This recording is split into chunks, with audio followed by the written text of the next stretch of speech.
коллега из Академии ИНАГО Дурга. В первой части презентации мы представим вам сервисы для Анри, и во второй части Дурга расскажет вам, представит вам тему по публикации, которая была выбрана для Анри. В первую очередь, прежде чем я начну, можете, пожалуйста, написать в чате, если вы хорошо видите презентацию и хорошо меня слышите. На панели управления у вас есть чат-бокс, просто поставьте плюсики, что вы меня хорошо слышите.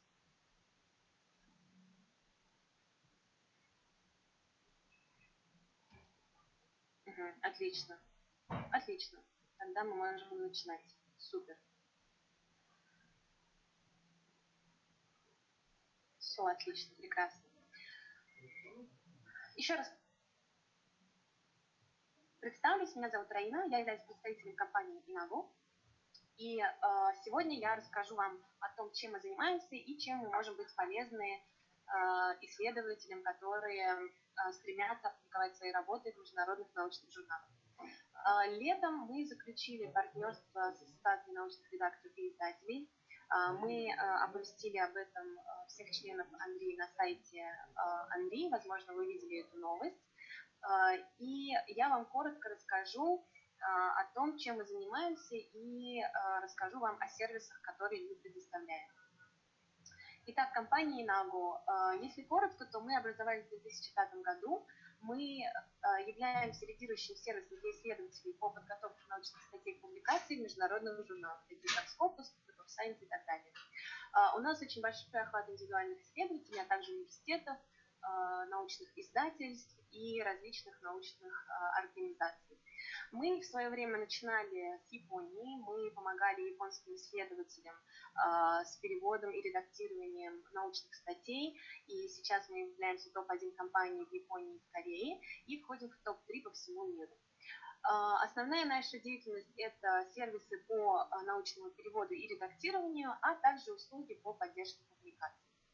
Вы можете видеть здесь наших партнеров. Мы являемся в том числе членами организации КОП. Это организация, комитет по этике публикаций, то есть мы следуем всем этическим нормам в данной индустрии, что является очень важной частью нашей деятельности. Это наши офисы, наш головной офис находится в США. Мы также имеем физические офисы в Японии, в Корее, в Китае, в Турции, в Индии, в Бразилии и в Тайване.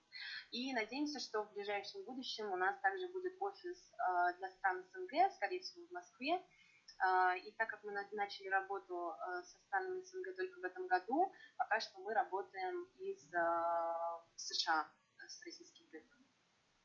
Это наши топ-клиенты. Я здесь представила очень маленькую выжимку, в том числе Анри здесь вы можете видеть. Издатели довольно известные: Xavier, Taylor & Francis, Tima, Science и так далее. Университеты, например, университет Токио, университет Индонезии.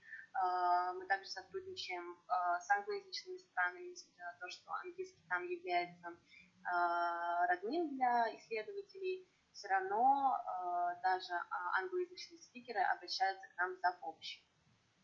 Это пример опубликованных статей. Здесь я привела предметную область медицину. Вы можете видеть, в каких журналах были опубликованы статьи, над которыми мы работали. Шпрингер, Elsevier, Вайли и так далее.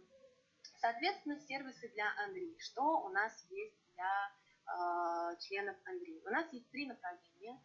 Первое – это услуги по научному переводу и редактированию. Эти услуги у нас подразделяются на 3 тарифных плана. Это научный перевод и издательская подготовка и научно-техническое редактирование. Это 2 тарифных плана по редактированию. У нас также есть второе направление – это услуги по поддержке публикаций. Сюда входят такие услуги, как подбор журнала, экспертная оценка, проверка на плагиат и подача в журнал.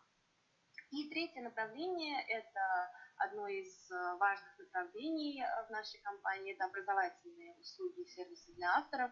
Мы стараемся не только предоставлять услуги по переводу и редактированию, но мы также стараемся обучать наших исследователей, особенно молодую аудиторию. У нас есть Академия ИНАГО, мы в данный момент практикуем проведение вебинаров дважды в месяц. Возможно, вы принимали участие в вебинарах в прошлом месяце, мы делились с Анри этой информацией. И также мы проводим семинары. В апреле мы приезжали на конференцию, которую проводила Анри, и привозили своего спикера. Возможно, кому-то из вас удалось принять участие.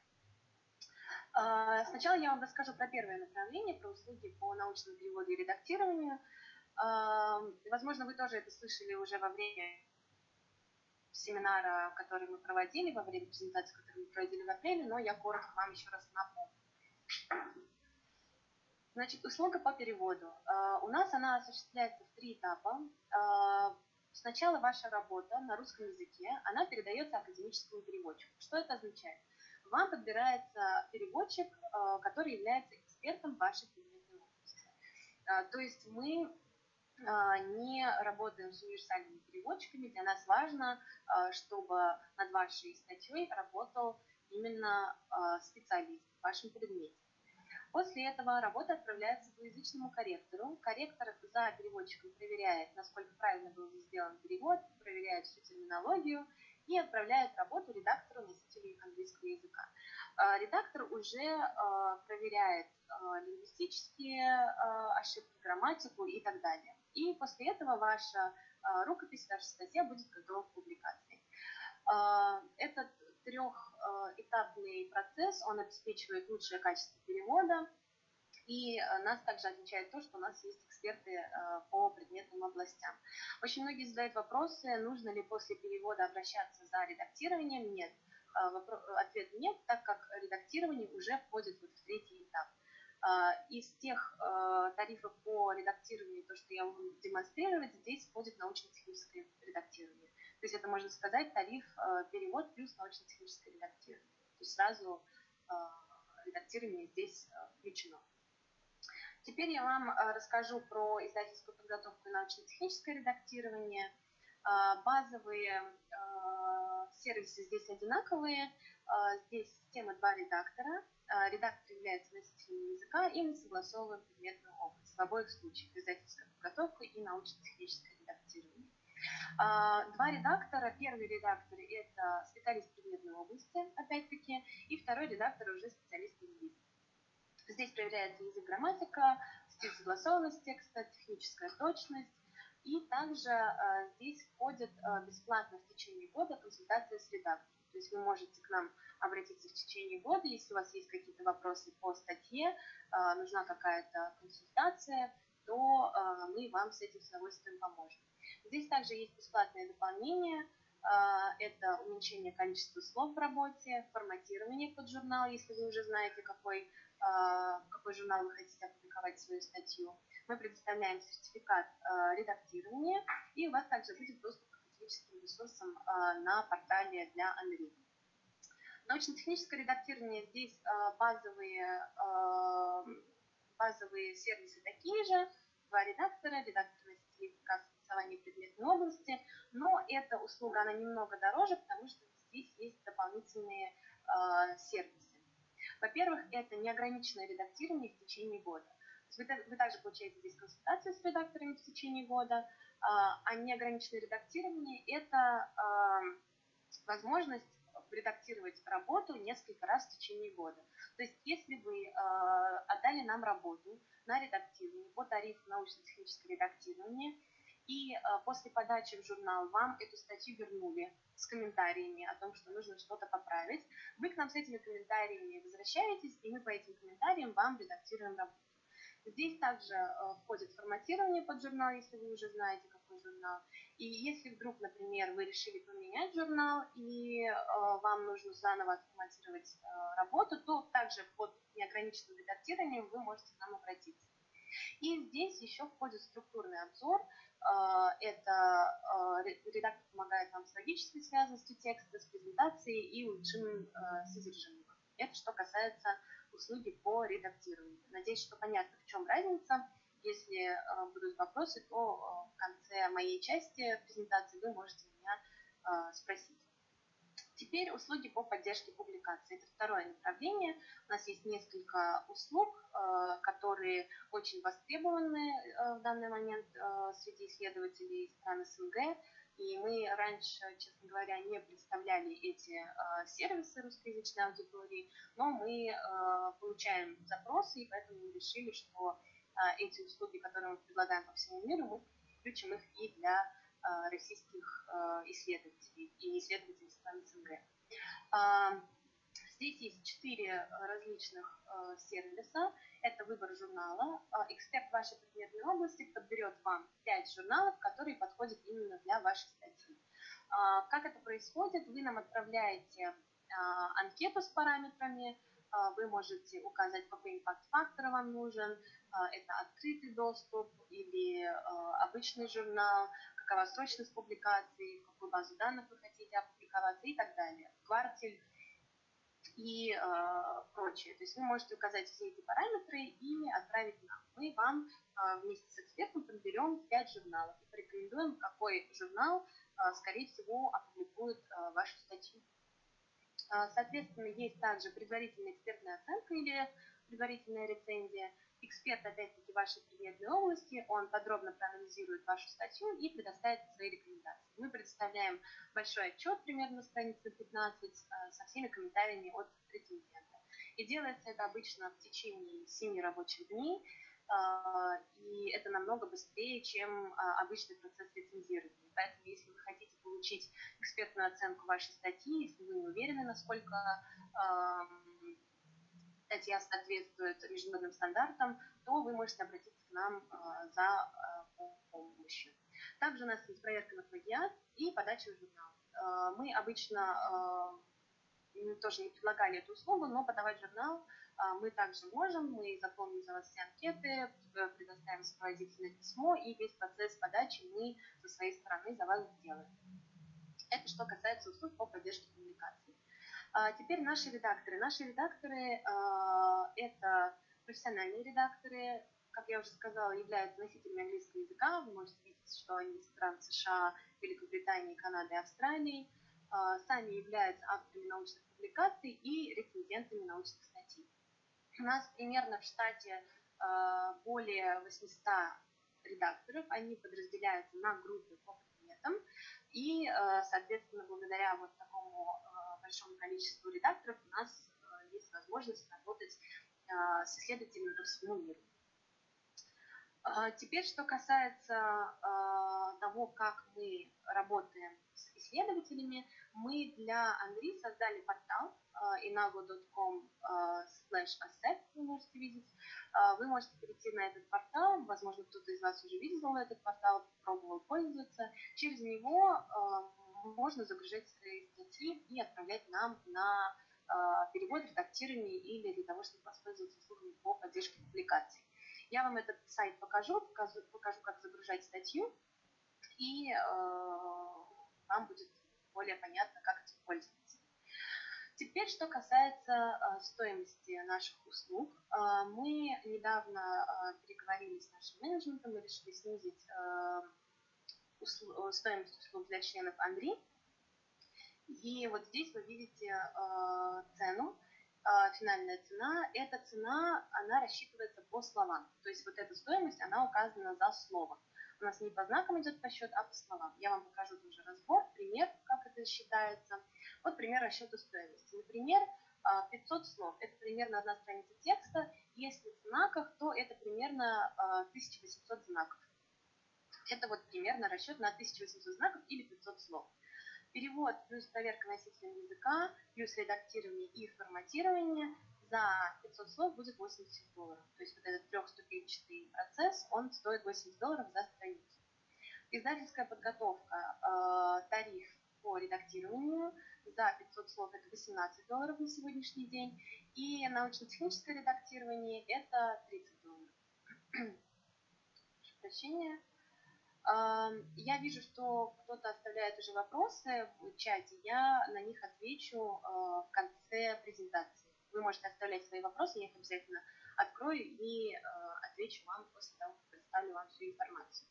Вот, надеюсь, что по стоимости все понятно. Это что касается перевода и редактирования. Теперь услуги по поддержке публикаций. Значит, предварительная экспертная оценка сейчас стоит $225, проверка на плагиат $90, выбор журнала $120 и подача в журнал $120. Это что касается услуг по поддержке публикаций. Я вам буду показывать портал. Пока через портал можно отправлять только статьи на редактирование и перевод.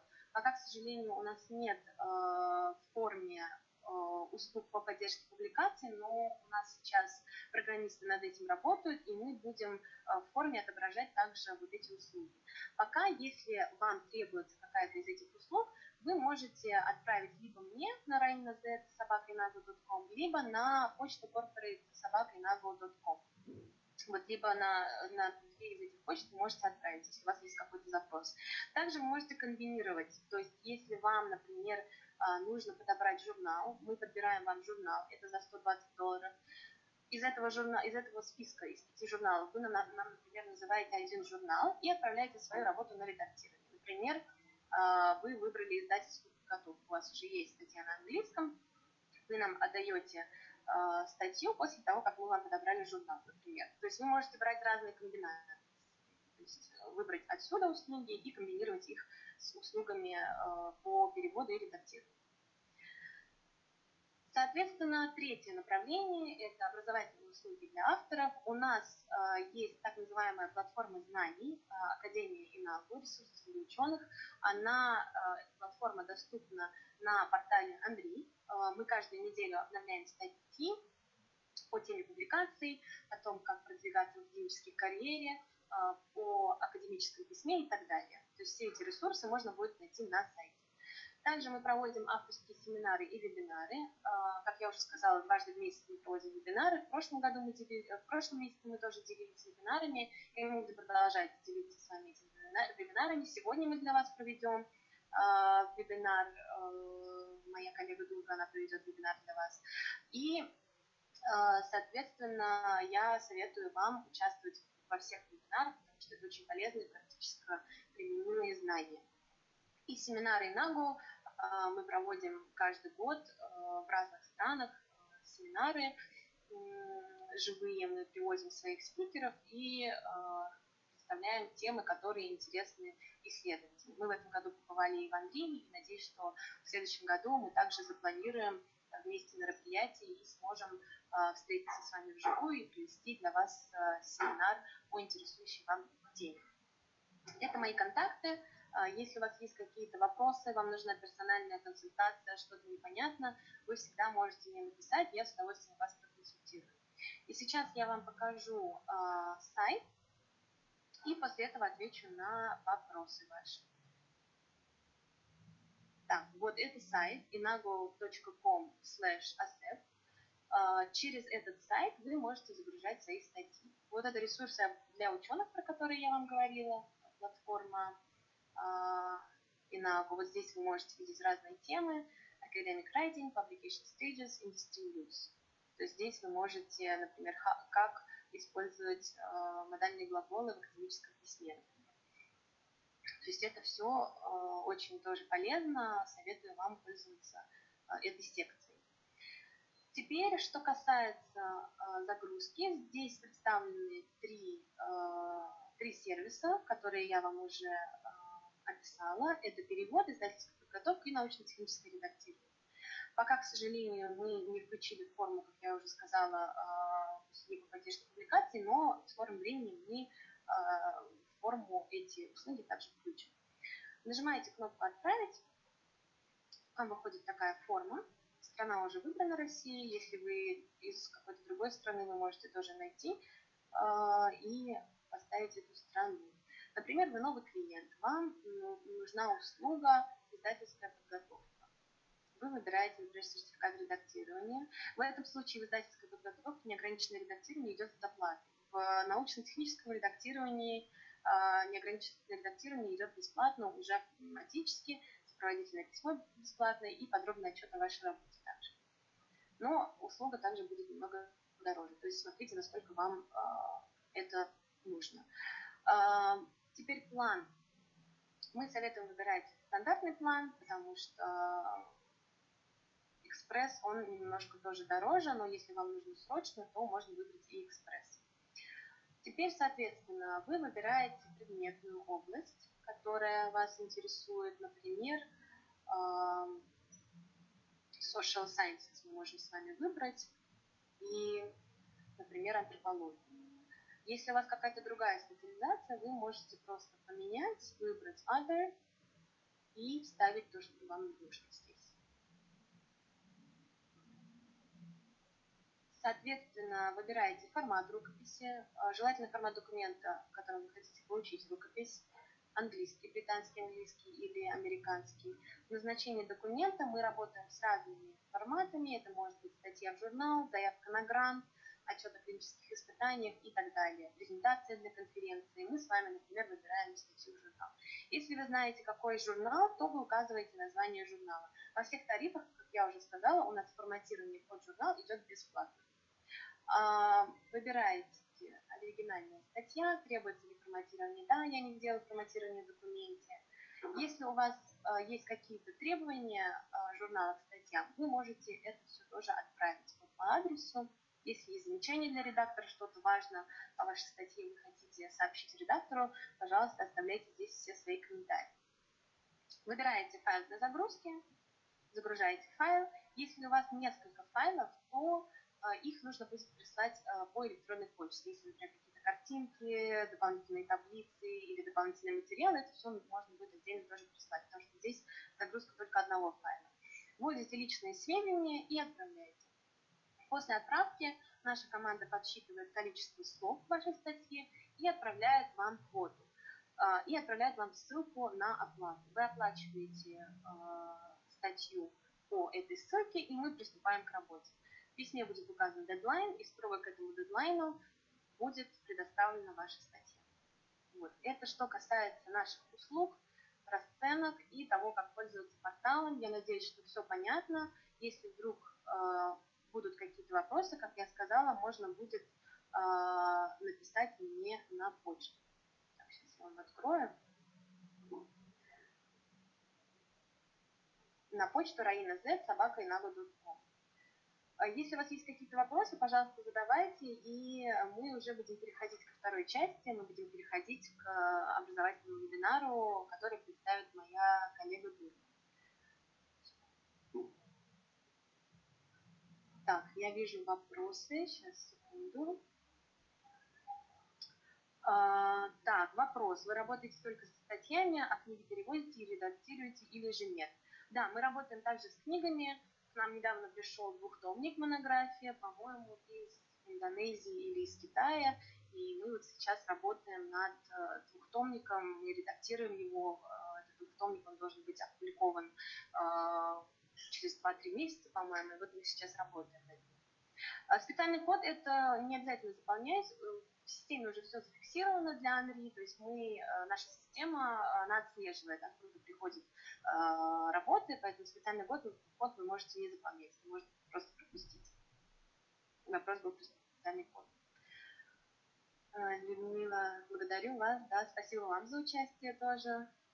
Есть еще какие-то вопросы? Или можем переходить к вебинару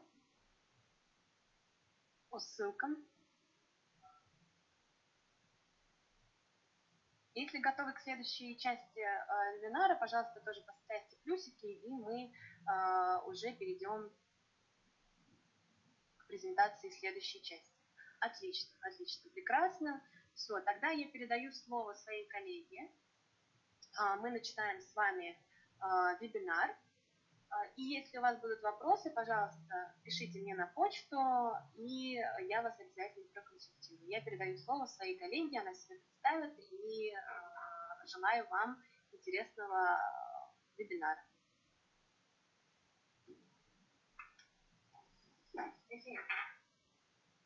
Hello everybody, I am Durga, and thank you so much for attending today's webinar.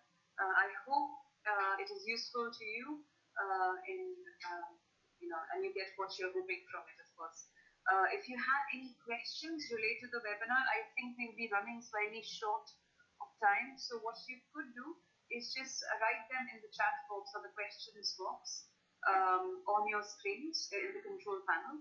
And if we can't get back to you during the session, we will get back to you through email, because this portal will also be able to record your email addresses. So make sure you write your queries in the chat box at the end of the webinar or during the webinar as well. And if we can't get back to you, as I said, we'll get back to you when it's over, maybe today or the latest by tomorrow. Okay, so the topic of today's talk or presentation is how to manage references. As we all know that referencing is very, very important, not only to prove the credibility of your research, but also to ensure that the person who has actually done the original work gets the right sort of credit for it. Of course, we all know and we are all aware of the concept of plagiarism, and we do our best to avoid it.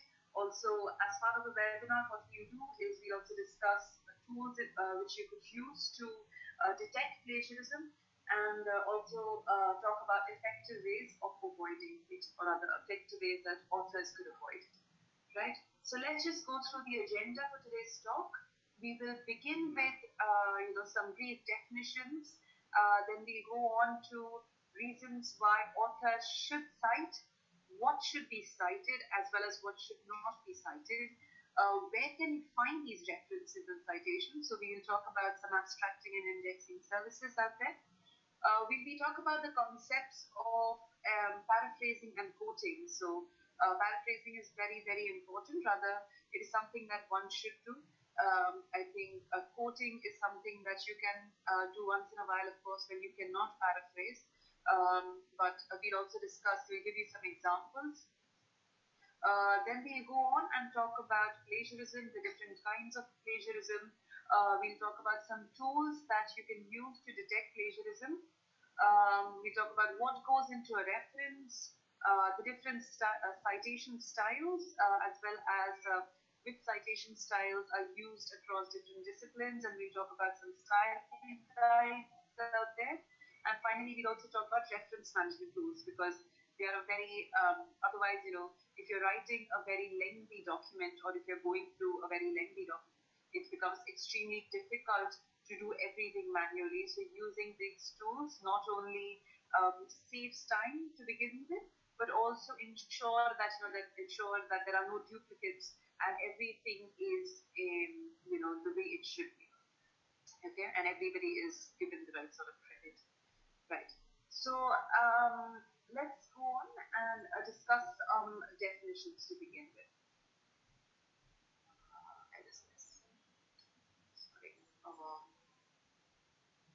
Sorry about this. Right. Okay. So we begin with the definition of a citation. So what is a citation? A citation is a mention of the original author, or the original, source, which can be an article, book, or a website, in the main text of the document. Okay? Whilst a reference, on the other hand, or a reference list, corresponds to the complete list of citations appearing at the end of the document. So whatever you can see, this is an excerpt from a paper which is on glioblastoma, which is a kind of brain tumor.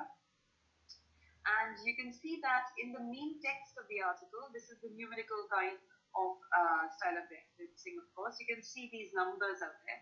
So these are called citations, and what you can see at the end of the list is this is your reference list. So of course we are using the numerical style here. There's also the on-to-date style which is out there, but we'll be discussing about this in detail later. So just to give you an idea of what is what. We'll go on and discuss what the bibliography means. A bibliography is a list of additional materials that are not mentioned in the text, but are supplementary to it. So at the end of your document, you generally have your list of references. So this list is essentially, the citations, whatever you mentioned in the main text. These are the references, or rather the larger forms of the citations that you have mentioned, or more in depth. But in addition to the reference list, if you feel that, or if the author feels that, there might be some additional reading material which might be supplementary to what they have published in that piece of work or that paper, then that goes into the bibliography. Okay. The definition of plagiarism. Plagiarism is passing off someone else's work as your own without obtaining the permission or acknowledging the contribution. So essentially, it is blatant copy pasting or just taking figures or data and not giving the original author or the original creator or the inventor or whoever has discovered anything the rightful credit that they deserve for all the effort that they put in. So that counts as plagiarism. And luckily in today's world, because of all the automated tools out there, if there is any plagiarism that has been committed, people can be, it can be detected, and people who have done it can be penalized as well. I mean, the worst case scenario is, of course, a retraction. Right.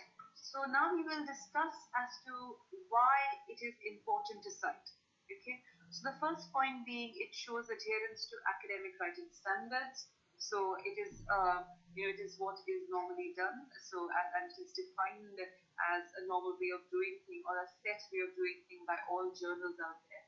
So of course, it shows adherence that you have ensured that you have done whatever you've been asked to do. So it shows adherence to academic writing standards.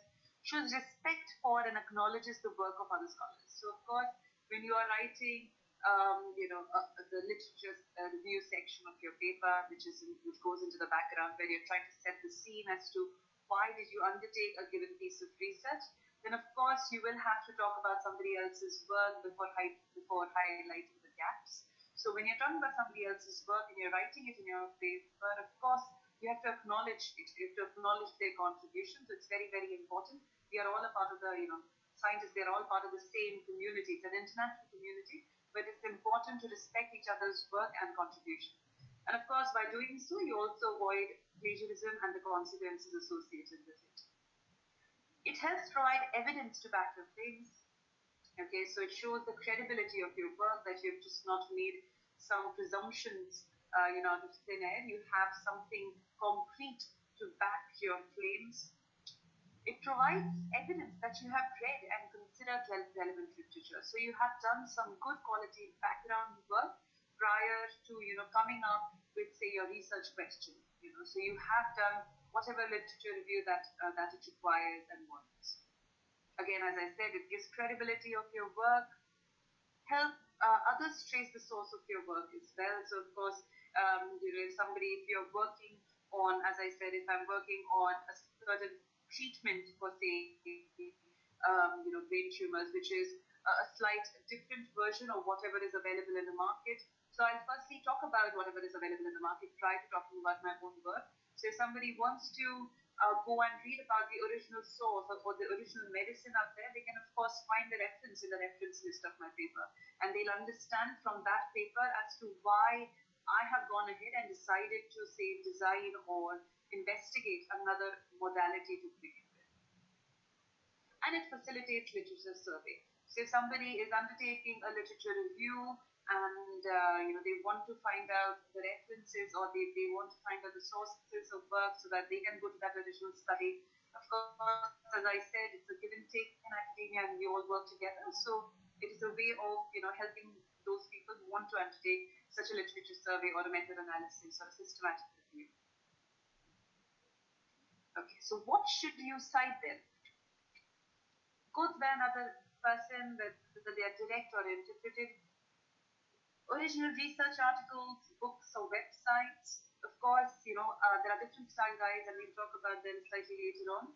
There are specific ways of citing, books, websites, articles, data, and so on. So make sure that if you're following a certain style guide which has been recommended by a given journal, you make sure that you're adhering to what they're asking. Statistics from another source, like population, results, and surveys. Tables, figures, diagrams, or images created by somebody else. Of course, when it comes to when it comes to figures and diagrams, there are slightly different rules, and we'll talk about them as we go on. Controversial facts, opinions, or dates from another source, and data that you must have used for a method analysis. as well. So nowadays, because we live in the day and age of open access, so and open science, every stage of research has to be openly available to the researchers.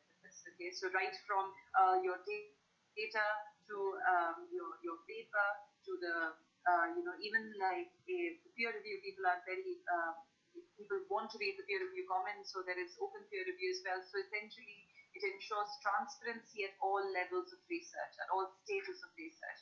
So data is out there, and nowadays people are what they're trying to do is undertake a lot of meta-analysis. So unlike originally when they were considered as secondary resources, meta-analysis, because they involve a set methodology and they are actually undertaking a different methodological approach altogether, they're almost regarded as a primary resource. So if you're using somebody else's data or combining data from 3 or 4 studies, it is essential to provide them credit for it. And of course, again, as per the style guide, there is a specific way of citing data as well.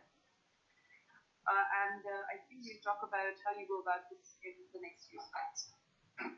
Okay, so what should not be cited? Okay, if you're talking about your own observation, so in the results section of your paper, of course, you do not need to cite anything because it's your first-hand research. Your own experiences, your own thoughts, your own comments, your own conclusions that you've derived, your own evaluation or analysis, and common knowledge. Okay, so whatever is known to everybody, of course, you need not cite that as well. Right, so as I was talking about figures and so on, it works slightly differently. So these are the different scenarios. Okay, so now if you have designed it, the easiest way is to do everything on your own. Okay, so if you have designed the research, or sorry, if you've designed the figure or the picture or the image on your own, then there is no need to essentially there is no need to cite anybody because of course you made it yourself. But however, if it is made based on materials somewhere else, and you have done it all by yourself, but based on somebody else's material, then make sure you just cite the person appropriately, and you do not need to seek any permission. Okay? But if you're using the original material and you're just modifying it, okay, so this figure you found in some other paper and you want to modify it slightly and use it in your own paper, then you have to look at the copyright information. Okay, and this is generally available on the journal page. Now, if the copyrights are with the publisher, like in subscription-based journals, then you have to write to the publisher seeking the permission, and generally these forms are available on the publisher's website.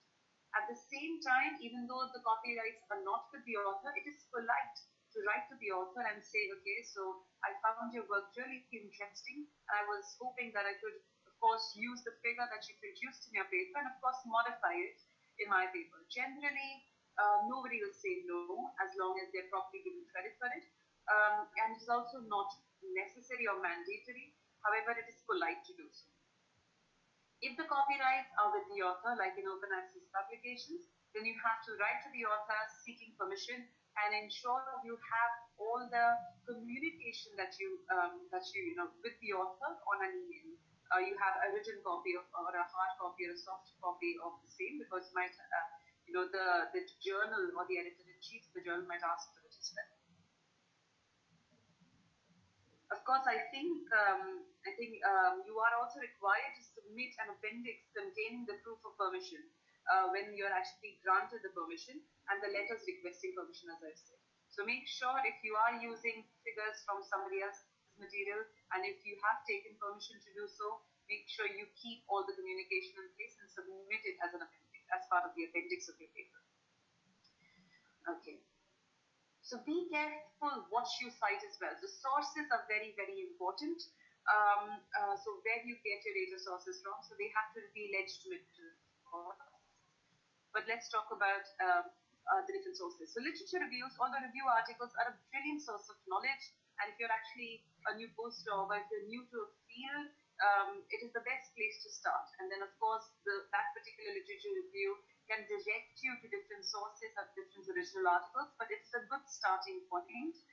But whenever research is cited, it is always ideal that the original author is giving credit for it. Okay, that is always ideal. keeping it current.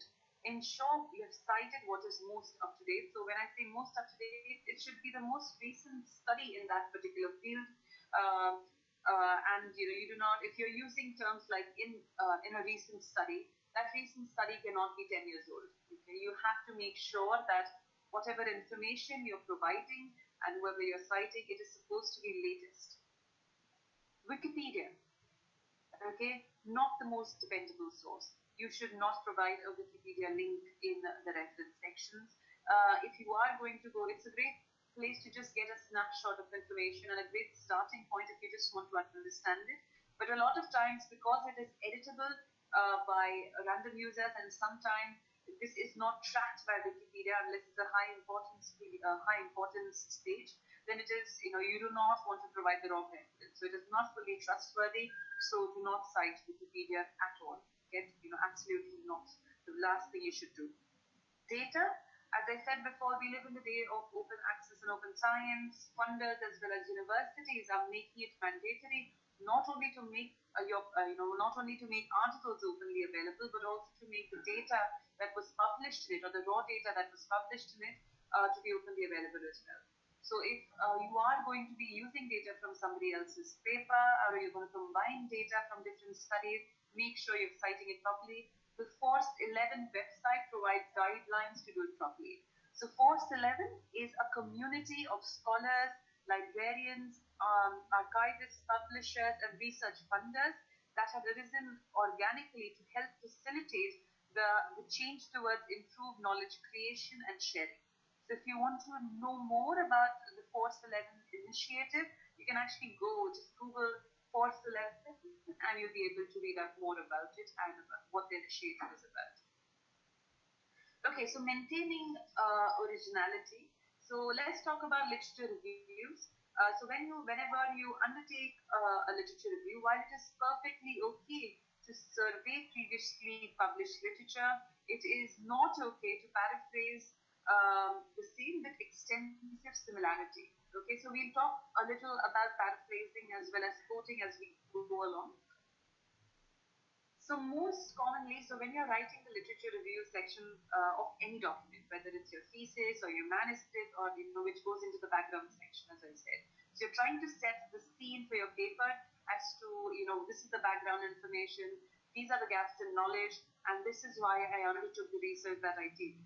Then in that case, whenever you are setting the background or you're taking materials from somebody else's paper, make sure you're paraphrasing them effectively. Okay? And whenever you do so, you're providing the original source the rightful credit. That means you're citing everything properly as per the journal's requirements or as per your university's requirements in the case of the thesis. Okay? Caution, of course, the above statement is valid only in the literature review section. You should never use somebody else's original results and pass them off as yours, of course. It is highly unlikely that you might have to provide references in the results section. Most of the time, a lot of references are either provided in the literature review section, which goes in the part of the introduction, in the discussion section, of course, and also sometimes in the method section if you have rather optimized the method yourself in your previous paper, or if you use a methodology from somebody else's paper, of course, then you might have to cite it over there as well.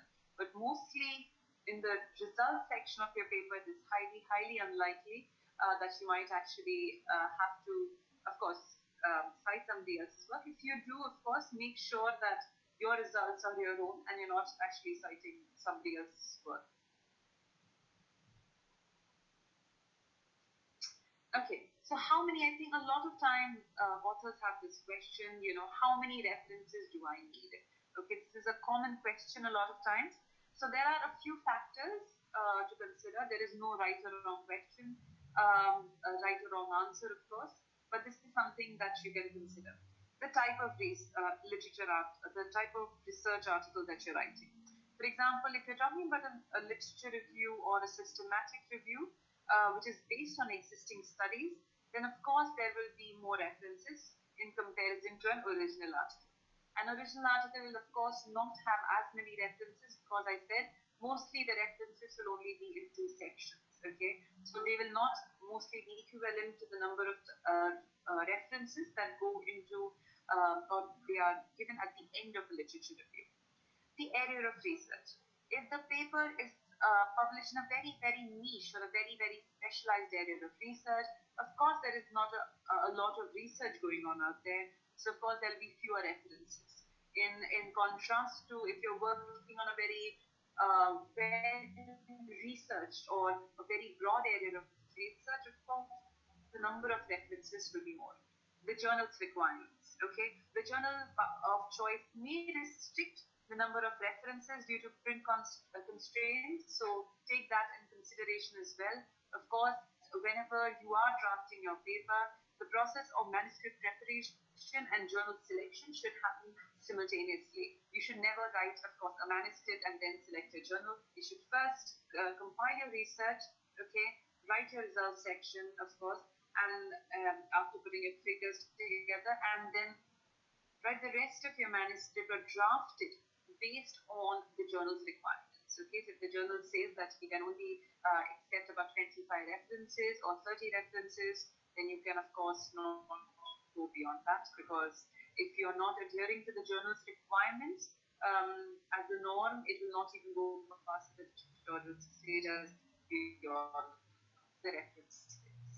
Of course, if you're writing a shorter paper, if you're writing letters, etc., and so on, the paper, the reference list will also always be shorter in comparison to a very extensive literature review paper. Right. Now let's just discuss credible or good quality sources where you can derive your references from. So abstracting and indexing services. So what are they? The availability.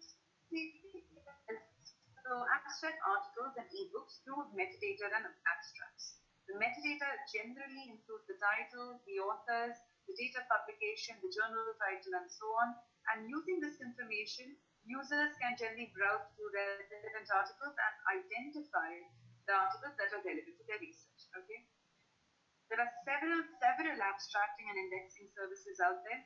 I think the most commonly used ones might either be research area specific ones such as SciSteer and so on, but otherwise, of course, you have your PubMed and Scopus, which are quite widely used as well. Okay, so now if you have identified your abstracting and indexing service of choice, so in my case, say if it was PubMed, and if I wanted to look for articles and of course cite them in my paper, then it actually, in this slide, as you can see, there is an option right at the bottom that says export the citation. So you can either send it or create a file in the Word format and just copy paste it if you're doing it manually, or you can export it directly to your citation manager. In my case, I generally tend to use, I rather used EndNote in the past, so it was quite amazing and automated. Of course, we talk about EndNote and Mentoday slightly later on in the presentation. Whenever, of course, however, you're using these abstracting and indexing services, make sure that you're using, as I said, either something like Scopus, Web of Science, PubMed. As far as possible, avoid Google Scholar, because Google Scholar it generally tends to index everything out there. Okay, so this might also include, certain predatory journals. So it is ideal mostly to go to places like PubMed and Web of Science and Scopus rather than going to Google Scholar. Okay, so how can you narrow down your search? So if you're looking for a very, say if you're looking for like brain tumors, if you just were to type brain tumors within the search bar, PubMed, you get about 1 million hits, if not more. So how do you narrow it down? Okay, so these are search characters or Boolean characters which you can use to narrow down your search. Okay, these are a very effective way. So whenever, generally we had a webinar on how to write literature reviews, how to write systematic reviews a week ago or a couple of weeks ago. And of course, when you are undertaking a review, you have to undergo, you have to have a set search strategy and these Boolean characters should always be a part of your search strategy, and they should be maintained and written down somewhere, because these have to be submitted to the journal as well as part of the Prisma guidelines. Okay, so what are these search characters?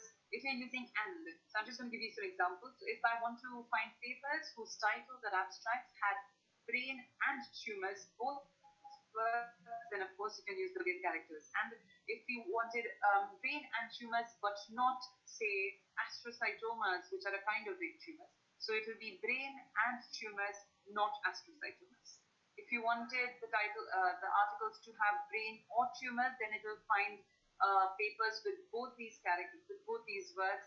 The asterisk generally helps to, it's like a stem. So for example, if you have the word nursing, so if you wanted to find papers whose titles had nursing, nurses, nursed, so different words, so you can just place it after the word NURS, and then it will find all the papers which will have all the all the words essentially. So asterisk is a very useful Boolean character as well. And of course, double inverted commas, that will help you look for the specific phrase or words that you have typed in. So for example, if you want to look for an expression, so brain tumors are dangerous. So if you essentially want to look for the entire phrase or the entire expression,